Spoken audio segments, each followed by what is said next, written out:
brows on fleek.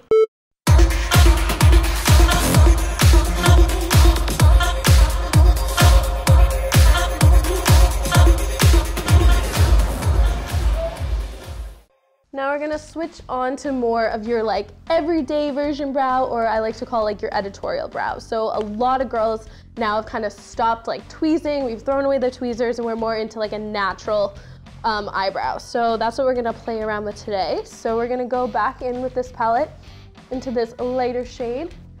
And now we're gonna look at the brow. We're not gonna like start structuring it. We're just gonna see what's there and how we can emphasize it and just embrace it. Let's get this guy out of your face. Oh yeah.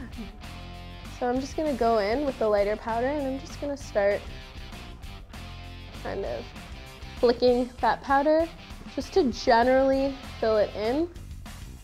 You really don't want to do anything more than just get a nice shadow going. So for this brow, you only use like one color powder, or you use like... I'm gonna go in with the darker just because we have these sparser areas like at the front, and that's kind of where we need like a little bit more, because like the lighter powder is not gonna do it the same. Okay. And I'm gonna just fill in the tail. And I'm still gonna go and do our little checking, so we need to fill in those. So you can see it's a little sparser in the front. So I'm gonna pay more attention here.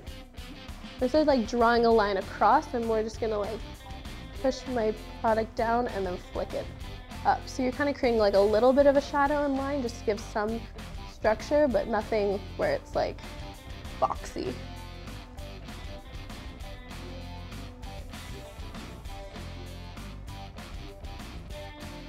Especially for like the boyish brow, you just want to like flick all the powder up, and it's also going to kind of push the hairs up too. So now I'm going to go in with that darker shade, and I'm just going to turn my brush sideways and just kind of draw in almost like hair by hair.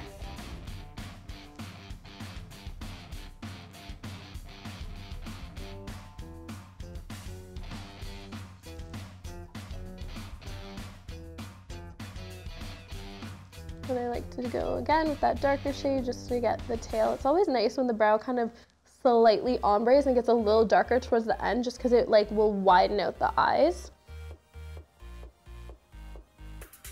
And for like the boyish one, you don't have to do that clean up with it. Well, you might, but like not. You can, but like exactly like that. Yeah, the boyish one's all about like you don't want to look like you've actually done your brows.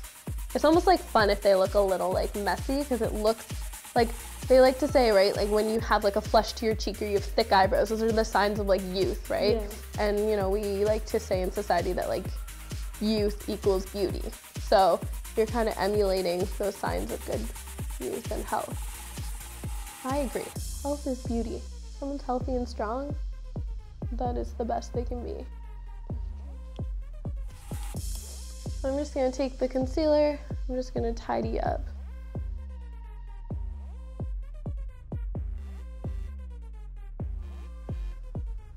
And then with the boyish brow, my favorite thing, brow gel. And this is so important with the boyish brow, because what you do here now, is you're gonna actually push the hairs up, but you're gonna kind of like leave them up. So this one we kind of like made it lay down again.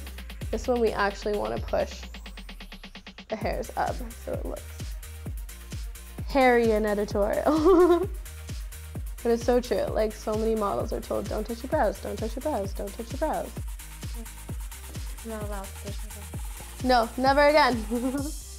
You don't need tweezing, you just need concealer. There you It'll go. hide the little hairs. So I just like to clean up, and then I want to just make sure the architecture of the brow is all the same. So I just see that we need to just extend this tail a little bit. All right, so now you can see more cleaned up, like Instagram fabulous brow, and then you've got your boyish, everyday, like girl next door editorial brow. And it was using the exact same products, it's just a different technique we use, which is really fun when you can use the same products, but you can kind of play around with it. And so, yes, that is how we do our fantastic brows. So thanks for joining us.